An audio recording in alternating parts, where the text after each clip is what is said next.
All right, guys, so starting off with half guard, just as an introduction, let's begin to understand the criteria that we're looking to meet in order to have a good and effective offensive half guard, okay?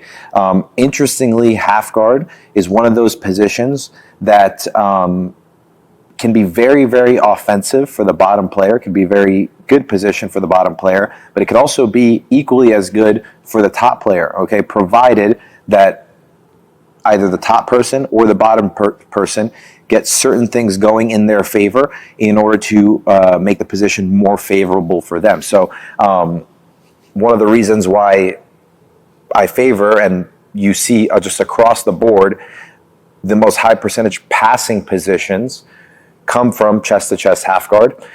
It's also one of the most high percentage offensive positions from bottom. Very, very good for reversals, very, very good for entering into your training partner's legs and getting into a variety of different attacks and submissions. So let's just quickly touch on what those criteria are from the bottom person's perspective. And then from there, we could start going into different layers of that criteria with a little bit more detail. Okay, so just kind of a general overview, kind of in a nutshell.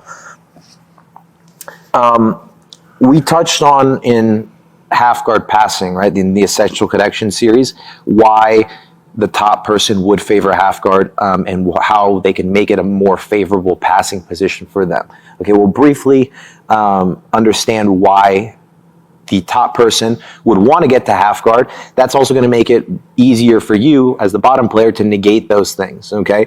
So understanding that the top person, the reason why they would favor half guard for passing is because it allows them to effectively pin you down before passing the guard. So it makes the act of passing the guard very, very easy, and it makes the act of holding somebody down after the pass very, very easy because they actually held you down before the pass even started.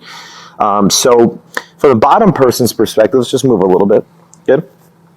From the bottom person's perspective, we're looking to have distance, at least initially. There's going to come times where we're going to want to close distance, but primarily what we want is to avoid chest-to-chest contact. Okay, so we want distance between me and my training partner's chest.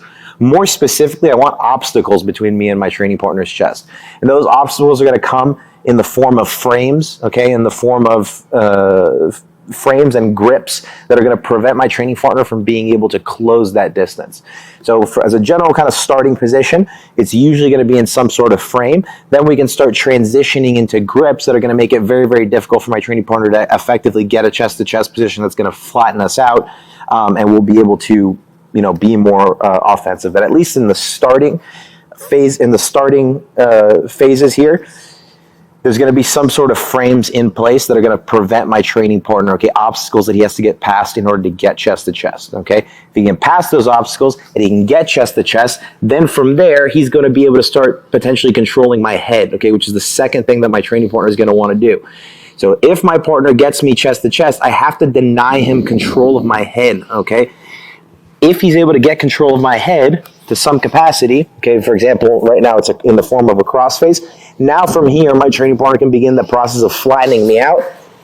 And if he can flatten me out, now from here, you know, the game it's going to be very much in his favor, okay?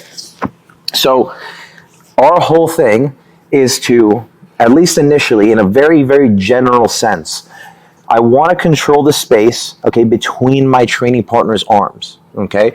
So a lot of this criteria is going to be met by controlling the inside position, okay? The space between my training partner's shoulders, elbows, and wrists, okay? If I can control that space with either my hands or some combination of, say, for example, my hands and my legs, when he goes to get chest to chest on me, when he goes to get control of my head, okay, when he goes to flatten me out, it's going to be really, really tough, okay?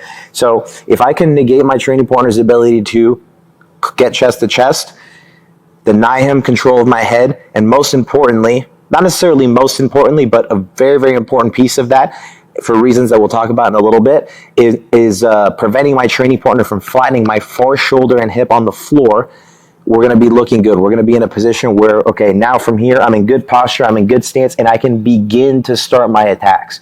I'm going to be unable to really start my attacks if my training partner, okay, is flattening me out, okay, if he's able to flatten me out, control my head, and things of that nature. And now from here, there's ways that I can recover, which we'll talk about. There's ways that I can potentially off-balance my training partner. I can go into recoveries and potentially even counters from this position, but my success rate is going to be significantly less than if I started in a position where my far shoulder and hip were off the floor, and from there I had effective upper, okay, and lower body connections to my partner that are going to prevent him from getting to the goals that he wants, okay, and that's going to meet the criteria that I want to have an effective and offensive half guard position. Okay, so let's start now talking about these different layers. Okay, we talked a little bit about the criteria. Let's start just now chopping it up into individual pieces and talking about the importance of each and every one of them. We'll start off with the far shoulder and hip. I don't like to necessarily say that one is more important than the other, but this one is significantly important because if you can't keep your far shoulder and hip off the floor, your success rate is going to be significantly lower. Okay, if he's able to, even if I have certain grips that may seem useful and may seem good, they